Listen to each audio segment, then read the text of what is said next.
The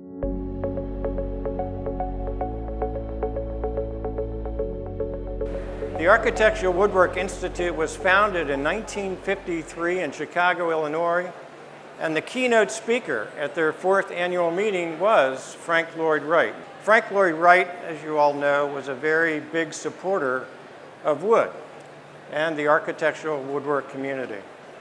So over the history of the Architectural Woodwork Institute, we have developed the standards that is the most specified standard in the architectural woodwork industry. As you can see, the first edition up here on the top left was published in 1961. It was about 3/8 of an inch thick and 5 by 7 inches in size.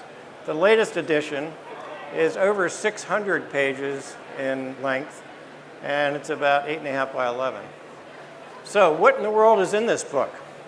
On the back cover of the book, it tells you all the sections that are in there, and it covers submittals, which is shop drawings, and the criteria that is required to submit a compliant set of shop drawings on a project. How many people here, just from a show of hands, have reviewed shop drawings? Okay, 50%, 60%, that's very good. As we go on, we have care and storage. One of the, probably the biggest issues, and it usually starts in November every year, the phone starts ringing, and all the way through March, there is an outbreak of defective woodwork in this country. Does anybody know what is causing that? They're turning on the heat. And the higher temperature and lower humidity is causing the woodwork to move around.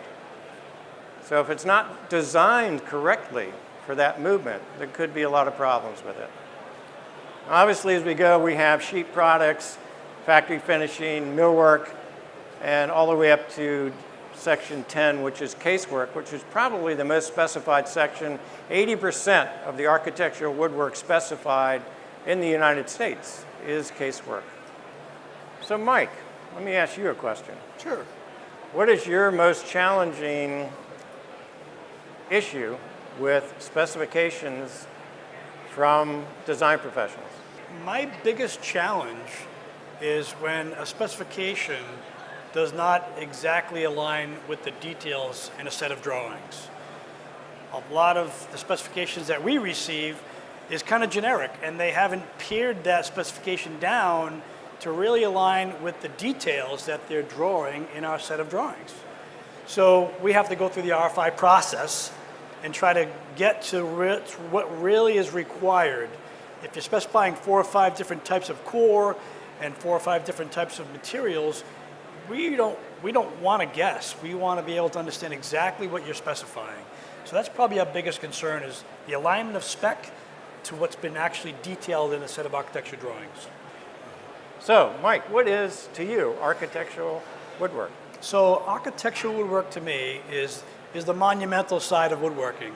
It's a fabulous curved staircase with paneling going up it that's raised or flush with reveals. It's, you know, this monumental pass-through with ornate moldings in your law firms. That's what I look at as architectural woodworking. Or this amazing curved desk at your reception area that's got stone cladding or really nice wood features in it. That's what I look at as architectural woodworking. Kitchen cabinets is the last thing we'd want to talk about. That's a commodity item. It's not something that craftsmen are still fabricating. It's mostly done with a lot of automation. My woodworking company creates our woodwork mostly by hand. A lot of hand craftsmen still working on the bench, sanding parts and pieces, making, you know, intricate joinery and doing hand finishing. That's architectural woodworking.